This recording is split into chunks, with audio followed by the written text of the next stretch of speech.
Hello, everyone, and welcome to What's Your Big Idea, presented by Leap Junction. Today, we're going to do some ideation and come up with some great business ideas. And before we get started, we want to make sure that everyone is ready to go. So you should have some place to take notes. So whether that's a notebook, you want to use a Google Drive, or you have some type of document that you're using to organize your ideas, make sure you have that open and ready as we get started. You're also going to want to go and download the associated worksheet that goes along with this video, and you can find it in the same folder that you found this recording. Feel free to watch all the way through and then go back or pause as needed. This workshop is meant to be done a couple times, so check out the whole video and then go at your own pace. So, welcome everyone. I'm so glad that you're here joining us and watching with me. My name is Kelsey, and I'm the Entrepreneurial Curator at Leap Junction. Please enjoy this video with me, and if you have any questions, you can reach out to me or any of the team at Leap Junction, and we're happy to help you. Ideation, that's what we're here for today. So in ideation, we're coming up with ideas and we're learning about businesses that we can start. And a brief description of what ideation is, it's the creative process of coming up with and generating these ideas. So we may have many ideas, but today we're going to actually write them down, communicate them, and go through them to see if they are something that we really want. And the goal today is to come up with a large number of ideas that may inspire new ideas. And we might go through this a few times, but don't edit yourself. We're trying to get a lot of ideas so that we can edit them later. So before we start the process, there's some things I want you to keep in mind. And that is the business sweet spot. So we have three key areas that we want to keep in mind as we're brainstorming things we could do for our business. The first is our passions. So what are the things that we love to do, that really inspire us and make us feel whole? And we want to find things for our business that actually play to our passions. The second thing is that we want to know what we are good at. So it's important that when we're creating a business, that we create a business that we have the skills to be able to execute on. This might mean that, I may have a passion for space travel, but if I've never trained to be an astronaut, that might not fit for what I'm looking for. And finally, it needs to be something people are willing to pay you for. In this workshop, we're looking at creating businesses, not hobbies. So we want to make sure that what we are doing can be monetized. And you'll see that these things overlap in various ways. So you may find something that you're good at and that you have a passion for, but people aren't really willing to pay you. So is there a way that you can pivot this to make it something that people are willing to pay for?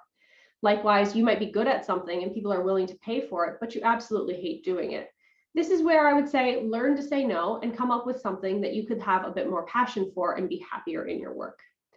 Ideally, the goal, of course, is to be able to find that sweet spot and be able to have something that you're passionate about, good at, and people are willing to pay you for. So keep this in mind as we go through our activities today. There are two main types of entrepreneurs. And as you're coming up with your idea, it's important to try and think which one of these are you. Some entrepreneurs come in with a skill and a passion and they think, I can make this into a business, or maybe I can make this into my own business. This is really common with freelancers. Something like a graphic designer might say, I have skills and passion. Maybe they're working for another agency and they think I can do this on my own. They have the skills and the passion and they can make this into their own business. Second are people that have found a problem and they think they can solve it with a business. This is someone who maybe has had a frustration, let's say, at the grocery store and says, I can do that better. I'm going to make a business that can do that. These are both very logical ways of coming up with your business idea, but it's important to think which of these two things are you as you get started on your entrepreneurial journey.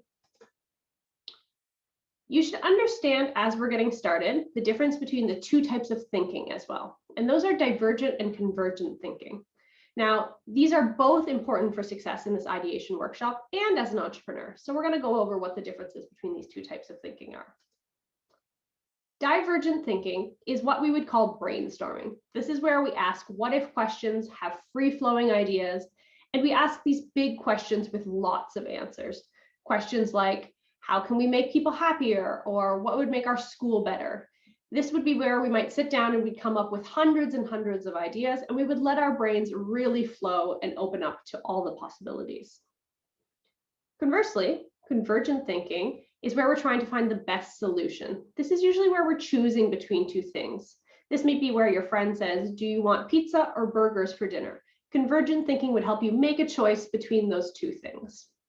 This is common in math equations, or if you're trying to pull a fact out of your memory. There's one right answer.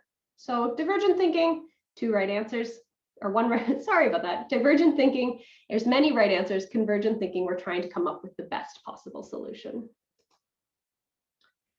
Of course, we need to make sure we're using both at the right times to be most successful. So today, as we're going through the workshop, I'll be talking a little bit about what type of thinking you should be using. So we're going to start with divergent thinking, which is where we're coming up with many answers to a question. You should have this grid as well in your worksheet that you have downloaded from the same place that you found this recording. And what you're going to do is you're going to start making lists of the same things that we saw in that Venn diagram earlier. What are you good at? What do you have passion for? And what are people willing to pay you for? And notice we bolded the word you in here. And this is important because your business in the beginning is all about you. So you may have friends or family or colleagues who are good at these things or have passion for these things. But in the beginning of this ideation workshop, I want you to be thinking very internally and just about you. So what you're going to do is we're going to spend 2 to 3 minutes and you're going to just write down all of the things that you are good at. You're then going to spend another 2 to 3 minutes and write down all the things that you are passionate about. And finally, another 2 to 3 minutes. And that's where we're going to write down all the things that people are willing to pay you for. All right, so you should have your activity sheet ready to go. And you're going to set your timer for 3 minutes. Please pause this video and return when you have gone through all 3 sections. See you in a bit. Welcome back. We're going to refine our lists now. So hopefully you spent the last 6 or so minutes going through and coming up with lists of things that you're passionate about, things that you're good at, and things that people are willing to pay you for. And now it's time to use that convergent thinking, which is that narrowing down thinking, to be able to refine those lists. So I'm going to share with you the list that I came up with. So when I was brainstorming, I was thinking some of the things that I'm good at are marketing, cooking, cartwheeling, cleaning, social media, sewing, quilt making, caretaking, problem solving, and critical thinking. Now, what I wanted to do with my convergent thinking was go through and I want to eliminate things that are duplicates or things that, maybe just don't super matter. So in this case, I'm good at cartwheeling, but I'm not a great cartwheeler, so I removed that. I also removed quilt making because I put sewing above it. And I thought those are kind of the same thing. So we're going to take that away. Likewise, I put critical thinking and problem solving, which are different skills, but for the purposes of today's activity, they're similar enough that I removed them. And you can see that I went through similar things with my passions and what people were willing to pay me for. I found that I'm passionate about the environment and I'm also passionate about hiking. So those are kind of similar things for what we're looking for here. Same thing, I said that I'm passionate about animals and dogs, but dogs are a type of animal, so I removed that. So I'd like you to take a few minutes now to be able to remove the things from your list that maybe don't make sense now that you're taking some time to reflect. Please pause this video, and when you have done removing all of the duplicates, join me again.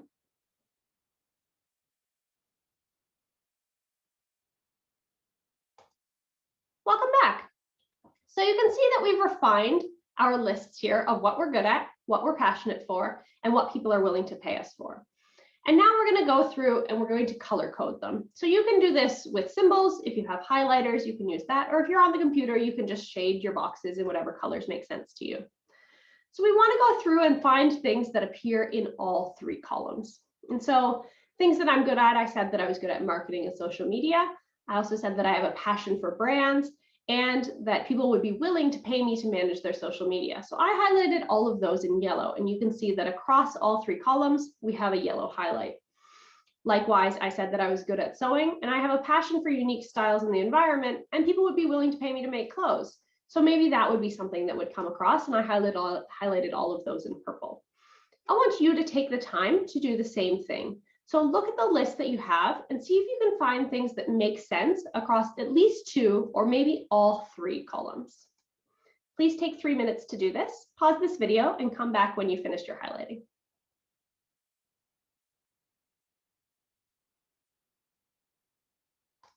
Welcome back again. So now that we've taken time to look at our lists and we've refined them down, we used divergent thinking to make them and convergent thinking to narrow them down. We want to remember that sweet spot that we talked about in the beginning. And our sweet spot was saying things that we had passion for, we were good at, and people were willing to pay us for. And we want to try and find those alignments. So I want you to look at your lists now, and I want you to go through and determine 1 or 2 words that connect your passions, skills, and the opportunity. And that's the alignment that you're creating. And then we're going to brainstorm some businesses that fit into that. So what you might see here is if you took 3 things that went across, what type of business would you make for that? In my examples, which we talked about before, I took 3 of them that I had color-coded earlier in our previous activity, and I had said cooking, marketing, and animal care. Those were kind of the 3 things that went across all of the areas.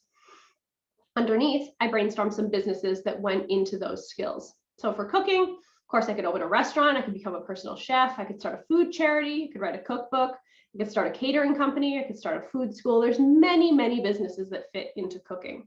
And I did the same thing with my marketing skills and my animal care skills. So what I'd like you to do now is I'd like you to pick at least 3 adjacencies that you found. And if you would be able to brainstorm some businesses for those, write them underneath on the activity page provided with this workshop. Once you have done that, and again, you can pause this video if we're going a bit too fast for you. Once you've done that, it's time to sort your ideas. So as we're sorting our ideas, we want to make sure that the ideas that we have are valuable to our customers and are a reasonable amount of work for us as the entrepreneur. So when we look at the different ideas that we had, we want to keep this chart in mind. We want something that's high value to our customer and lower effort for us. This is the sweet spot that we're looking for. So if we jump back to my examples again, we'll see that I color-coded these. So things that are high value to me might not be as high value to my customer. So this is where I might want to do some customer research as well. And our future workshops will talk about that. So you can see right away that I've eliminated opening a restaurant, starting a food charity, starting a food school, starting a creative agency, and starting an animal shelter or sanctuary right away, because they were very high effort for me.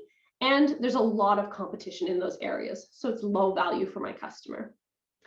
Ideally, again, we want something that's high value for the customer and lower effort for me, which means that I'm not going to have to extend myself beyond my means and beyond my skills.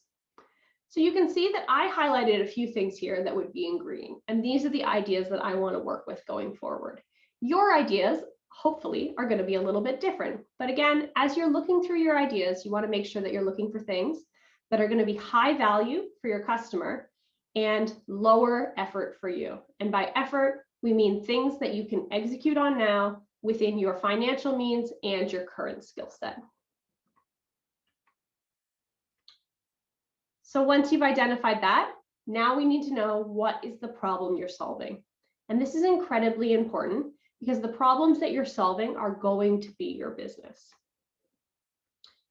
Once you have an idea of what you want to do from going through our previous exercises, you need to focus on the problem that you'd like to solve. Remember, there are millions of problems in the world, but they don't all fit with what you are able to do and what your skills and passions are. So it's time to start talking to people to see if your skills and passions and your ideas solve real problems and pain points for customers that you would want. It's important to focus on the problem more than the solution. You may have a wonderful idea that might be replicated by another company or just might become outdated very quickly. But if you can fall in love with your problem and you are very focused on your problem, you'll be able to pivot as your customer has changing needs. So back to the examples I had, and again, following along on your worksheet, you'll see a similar chart there. You're going to write down the solutions that you came up with. So a couple of the green ones that I pulled over from our previous activity was to write a cookbook, do freelance social media, and start a dog walking business. And I need to figure out what the problems are that go with that. And so I thought, well, maybe some Fanshawe College students don't know how to cook, so I'll write a cookbook. And maybe some small businesses around the area don't really have the budget to hire a creative agency or a social media director, so I could do freelance social media if I was cheaper. And then finally, a dog walking business, there's a lot of neighborhoods around Fanshawe College where there's young professionals, but they may not have time to walk their dogs. So maybe I could do that for them. So those are the problems that I've solved. Once again, I want to look at these and see, does that actually make sense? So I have the skills and passion to share. Is the problem I'm solving real? I want to make sure this isn't a one-time concern or something that my customer maybe just complained about offhand. I want to make sure it's a real problem and that it's something that I can solve on an ongoing basis. Is this a problem that lots of people experience, or is it a very, very small market? And is it a very small market? Can I target it? And are people willing to pay to have that problem solved? Inversely, maybe you found that problem to solve, but same thing, you want to ask yourself, is this a one-time concern, or is this something people are going to be willing to pay for ongoing? Either way, these are the two types of entrepreneurs, remember we talked about in the beginning. We want to make sure that our skills and passion make sense for the problems we're trying to solve, and that the problem we're trying to solve actually is a real problem, not just something we are experiencing, but something others are experiencing as well. So we've narrowed it down with my examples, and you can see I use the same color code that you're familiar with from before. So to write a cookbook, to say that Fanshawe College students don't know how to cook, that I had no data to prove it. You know, many Fanshawe College students know how to cook, so I decided writing a cookbook wasn't a good idea for me. Likewise, the dog walking business, that could have been a good idea. There definitely are neighborhoods around Fanshawe College where there are professionals who don't have time to walk their dogs. But my classes are a little bit all over the place, so maybe I wouldn't actually have time to be able to do that on their schedule. So I've decided that freelance social media is something that's high value to my customer, the small businesses in my area, and is minimal effort for me as the entrepreneur. It fits into my class schedule, it fits into my current skill set, and it fits into my monetary means. So it's the idea that I'm going to pursue. And you can see, as we've already stated, the winner is doing some freelance social media. So now that I've come up with my idea, it's time to explore how I can build that into a business. We're looking at that sweet spot again. So as we go on exploring this business, we want to make sure, is this something that I'm passionate about? Is this something I am skilled at? And is this something people are going to be willing to pay me for? And I went through my exercise and I've answered yes to all of these questions. And so I feel comfortable moving on to exploring this idea and starting to look at the business logistics. But I always must keep in mind as I go through, I need to fall in love with my problem and not my solution. And in this case, the problem is that there are small businesses that need help with their promotions and their social media. And so maybe someday social media won't exist or it'll change.